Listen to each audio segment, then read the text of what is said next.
আসসালামু আলাইকুম রহমতুল্লাহ। সুপ্রিয় শিক্ষার্থীবৃন্দ, মেকানিক্যাল ইঞ্জিনিয়ারিং চ্যানেলের পক্ষ থেকে তোমাদের সকলকে জানাচ্ছি আন্তরিক শুভেচ্ছা। এই ভিডিওটা তৈরি করছি ষষ্ঠ শ্রেণীর শিক্ষার্থীদের জন্য।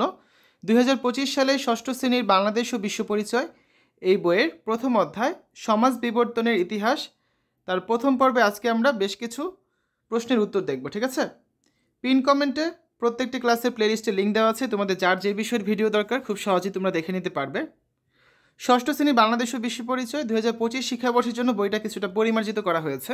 তো সূচিপত্র অনুযায়ী প্রথম যে অধ্যায়টা রয়েছে সমাজ বিবর্তনের ইতিহাস, এই অধ্যায়ের শুরুতেই দেখো এখানে একটা সূচনা দেওয়া হয়েছে এবং অধ্যায় পাঠ শেষে আমরা কী কী শিখতে পারবো সেই বিষয়ে কিন্তু এখানে ধারণা দেওয়া হয়েছে। ঠিক আছে, তারপর দেখো পাঠ একে কী রয়েছে, সমাজের ধারণা। আমরা যদি দেখি কী কী আমরা শিখতে পারবো, তাহলে দেখো সমাজের ধারণা ব্যাখ্যা করতে পারবো, সমাজ জীবনে প্রাকৃতিক ও ভৌগোলিক পরিবেশের প্রভাব বর্ণনা করতে পারবো, সমাজ বিকাশের বিভিন্ন স্তর যেমন শিকার ও খাদ্য সংগ্রহ ভিত্তিক, উদ্যান কৃষি, পশুপালন, কৃষিভিত্তিক, শিল্পভিত্তিক ও শিল্প বিপ্লব পরবর্তী সমাজের আর্থসামাজিক ও সাংস্কৃতিক অবস্থা বর্ণনা করতে পারবো, বিবর্তনের বৈশিষ্ট্যগত দিক থেকে বাংলাদেশের সমাজের প্রকৃতি বিশ্লেষণ করতে পারবো, কৃষিভিত্তিক সমাজ ও আধুনিক সমাজের উৎপাদন পদ্ধতির তুলনা করতে পারবো, সমাজ বিকাশে বিবর্তনের গুরুত্ব উপলব্ধি করবো। ঠিক আছে, তো পাঠ একে সমাজের ধারণা দেওয়া হয়েছে, যেমন মানুষ একাকী বাস করতে চায় না, নিরাপদে ও শান্তিতে বেঁচে থাকার জন্য সবাই দলবদ্ধভাবে বাস করে, যার ফলে মানুষে মানুষে আত্মীয়তা এবং বন্ধুত্বের সম্পর্ক গড়ে ওঠে। আর এভাবে করে সামাজিক সম্পর্ক তৈরি হয়, আর মিলেমিশে থাকা একতাবদ্ধ মানব গোষ্ঠীকে বলা হয় সমাজ। তো সমাজের মধ্যে বেশ কিছু ছোট ছোট সংগঠন থাকে, প্রতিষ্ঠান থাকে, এগুলো নিয়ে আলোচনা করা হয়েছে পাঠ একে শেষে একটা কাজ দেওয়া হয়েছে যে দলে ভাগ হয়ে আদিম সমাজের দলবদ্ধ কাজগুলোর অভিনয় করো। পাঠ 2 রয়েছে সমাজ জীবনে প্রাকৃতিক ও ভৌগোলিক পরিবেশের প্রভাব। এখানে প্রাকৃতিক পরিবেশে কী প্রভাব রয়েছে সেটা বলা আছে, ভৌগোলিক পরিবেশে কী প্রভাব আছে সেই সম্পর্কে কিন্তু আলোচনা করা হয়েছে। এবং এই পাঠের শেষে একটা কাজ আছে যে বাংলাদেশের মানচিত্রে শাড়ি, শীতলপাটি, রেশম শিল্পের জন্য বিখ্যাত স্থানগুলো চিহ্নিত করো। তোমরা যে কাজ করবে, যে কোনো একটা মানচিত্র ছবি নিয়ে সেই বরাবর, যেমন এখানে দেখো কী কী বলা আছে। ধরো শীতলপাটি কোথায় আছে, এই যে সিলেটে, তুমি সিলেট বরাবর যে একটা মনে করো চিহ্ন দিয়ে দিলে, গোল চিহ্ন, যেখানে শীতলপাটি আছে। ঠিক আছে, আবার মনে করো শাড়ি কোথায় আছে, শাড়ি আছে টাঙ্গাইল, তুমি টাঙ্গাইল বরাবর যেখানে আছে ধরে সেখানে তুমি আরেকটা চিহ্ন দিয়ে দিলে। এভাবে করে মানচিত্র একটা ছবি নিয়ে সেখানে তুমি এভাবে মার্ক করবে। ঠিক আছে, এই গেল আমাদের পরবর্তী কাজ। যদি পাঠ 3 ও 4 যাই, সমাজ বিকাশের বিভিন্ন স্তর, শিকার ও সংগ্রহ, উদ্যান কৃষি ও পশুপালন সমাজ।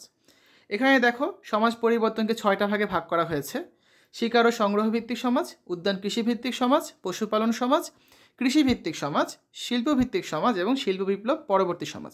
এগুলো নিয়ে বিস্তারিত আলোচনা করা হয়েছে, প্রত্যেকটা ধরনের সমাজ নিয়ে তোমরা এখান থেকে এগুলো পড়ে নিবে, এগুলো আমি আর বলছি না।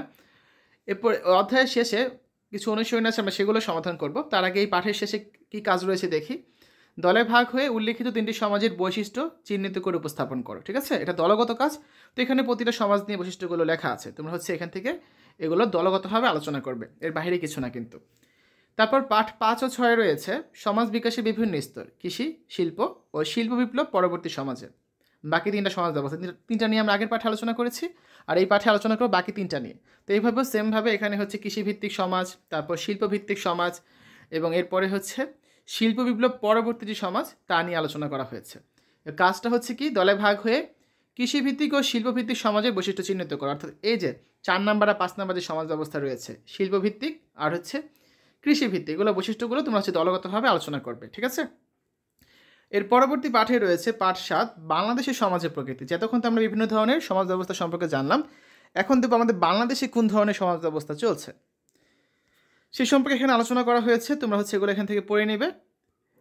এরপরে দেখো আমাদের এই পাঠের শেষে গিয়ে একটা কাজ আছে যে বাংলাদেশের সমাজ যেন মানব সমাজ বিকাশের স্তরসমূহের ধারাবাহিক ফসল। অর্থাৎ যে 6 ধরনের সমাজ ব্যবস্থা নিয়ে আলোচনা করেছি, এগুলো সবগুলোই কোনো না কোনো সময় বাংলাদেশে সমাজ ব্যবস্থায় ছিল বা আছে বা চলমান একটা প্রক্রিয়ার মধ্যে রয়েছে। মূলত বাংলাদেশের সমাজ ব্যবস্থা কি একটা মিশ্র সমাজ ব্যবস্থা। ঠিক আছে, তোমরা যখন এই পুরা প্যারাটা পড়বে তখন বুঝতে পারবে যে কথাটা কতটুকু সঠিক। তো এটাই এই পুরা প্যারাটারই এটার অ্যান্সার, যে হ্যাঁ, বাংলাদেশের সমাজ যেন মানব সমাজ বিকাশের স্তরসমূহের ধারাবাহিক ফসল। এরপর যে আমরা অনুশীলনীর প্রশ্নগুলো সমাধান করব, তো প্রথমে রয়েছে আমাদের বহু নির্বাচনী প্রশ্ন। 1 নম্বরে কি আছে, সমাজ গঠনের প্রথম ধাপ কোনটি, গোত্র, সম্প্রদায়, গোষ্ঠী নাকি পরিবার? তো সঠিক উত্তর হবে কোনটা, ঘ নাম্বারটা, সমাজ গঠনের প্রথম ধাপ কোনটা, পরিবার। 2 নম্বর, নারী প্রথম কৃষিকাজ শুরু করেন, কারণ তাদের কি ছিল, সৃজনশীল দৃষ্টিভঙ্গি, খাবার সংগ্রহের দায়িত্ব পালন নাকি দায়িত্ব পালনের বাধ্যবাধকতা? ঠিক আছে, তো এটার অ্যান্সার 2 নাম্বারটা তো হবে, খাবার সংগ্রহের দায়িত্ব তাদের ছিল, এজন্য তারা এটা করেছে। এখন যদি তুমি 3 নাম্বার দিতে চাও দায়িত্ব পালনে বাধ্যবাধকতা, তাহলে কিন্তু তোমার 1 নাম্বারটা অ্যান্সার দিতে হবে। সো এক্ষেত্রে দেখো আচ্ছা আমি ভুলে 2 নাম্বার ঠিক করেছি, এখানে যদি 2 নেই তাহলে আমাদের অ্যান্সার দিতে হবে কি, এখানে 3টাই অ্যান্সার হবে। হ্যাঁ, সৃজনশীল দৃষ্টিভঙ্গি, খাবার সংগ্রহে দায়িত্ব পালন আর দায়িত্ব পালনের বাধ্যবাধকতা, 3টাই অ্যান্সার হবে। আর যদি 2-3 থাকতো তাহলে অ্যান্সার দিতাম কোনটা আমরা, এই 2-3। এবার আসলে 3 নাম্বার কি আছে, নিচের অনুচ্ছেদটি পড়ে 3 ও 4 নম্বর প্রশ্নের উত্তর দাও। স্কুল মাঠে একটি মেলা হচ্ছে, একটি স্টল স্পিনিং মেশিন, কাপড় বুননের তাঁত, বিদ্যুৎ তৈরির ছোট ছোট প্রজেক্ট দিয়ে সাজানো হয়েছে। অনুচ্ছেদে স্টলটিতে কোন সমাজে নিদর্শন রয়েছে? শিকার ও খাদ্য সংগ্রহ ভিত্তিক, এটা হবে না। কৃষি ভিত্তিক, এটা হবে না। উদ্যান কৃষি ভিত্তিক, এটা হবে না। শিল্প ভিত্তিক, হ্যাঁ এটাই হচ্ছে আমাদের অ্যান্সার। তাহলে ঘ নাম্বারটা হচ্ছে অ্যান্সার। 4 নাম্বার, উক্ত সমাজ ব্যবস্থার ফলে কি হয়েছে? অধিক উৎপাদন নিশ্চিত হয়েছে, কৃষির সূচনা হয়েছে, যোগাযোগ সহজতর হয়েছে। এর ফলে কোনটা হবে অ্যান্সার সঠিক? 1 নাম্বারটা এবং হচ্ছে 3 নাম্বারটা, ঠিক আছে? তার মানে গ নাম্বারটা হচ্ছে আমাদের এখানে কারেক্ট অ্যান্সার।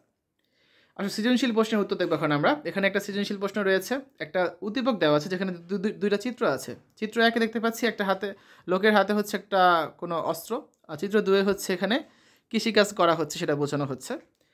ক নাম্বার প্রশ্ন, পোড়াবাড়ি কিসের জন্য বিখ্যাত? খ নাম্বার, আদিম মানুষ দলবদ্ধ হয়ে বাস করত কেন? গ নাম্বার, উদ্দীপকে 1 নং চিত্রটি কোন সমাজের ইঙ্গিত বহন করছে? ব্যাখ্যা করো। আর ঘ নাম্বারে রয়েছে 2 নং চিত্রে ইঙ্গিতকারী সমাজের উদ্ভাবক মেয়েরাই, এই বক্তব্যটি মূল্যায়ন করো। তো আসো এই পর্যায়ে আমরা এখন এই 4টা প্রশ্নের উত্তর দেখব। ক নাম্বারে ছিল পোড়াবাড়ি কিসের জন্য বিখ্যাত? পোড়াবাড়ি খাঁটি চমচম তৈরির জন্য বিখ্যাত। খ নাম্বার, আদিম মানুষ দলবদ্ধ হয়ে বাস করত কেন? আদিম মানুষ দলবদ্ধ হয়ে বাস করত, আদিমকালে জীবজন্তুর আক্রমণ ও প্রাকৃতিক দুর্যোগ সহ নানা বিপদের সামনে মানুষ ছিল অসহায়। অস্তিত্ব রক্ষা আর জীবনযাপনের চাহিদা পূরণের জন্য তারা একে অন্যকে সহযোগিতা করার প্রয়োজন অনুভব করে। এভাবেই পরস্পরের মধ্যে সম্পর্ক তৈরি করতে গিয়ে মানুষ গড়ে তুলেছে সমাজ।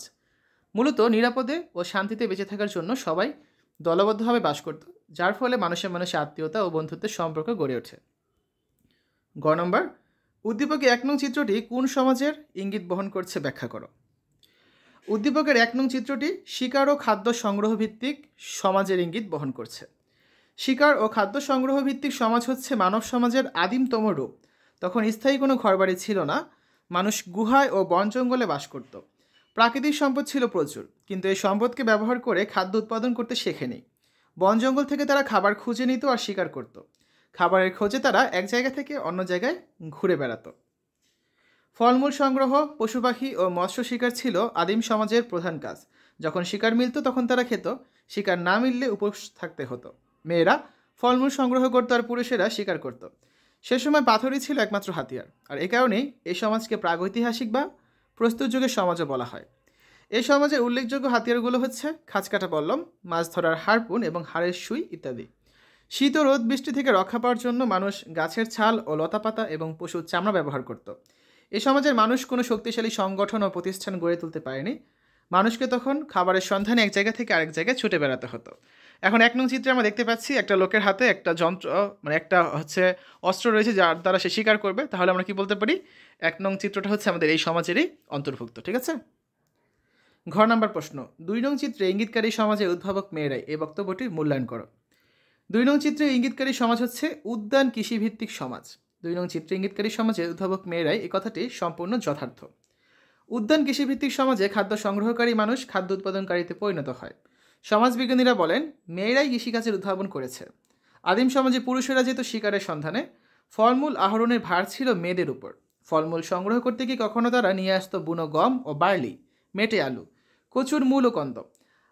আস্তানার আশেপাশে রাস্তানা হবে, গম ও বার্লির যেসব দানা পড়তো তা থেকে গজিয়ে উঠতো চারা গাছ। চারা গাছে পরে দেখা দিত শীষ ও দানা।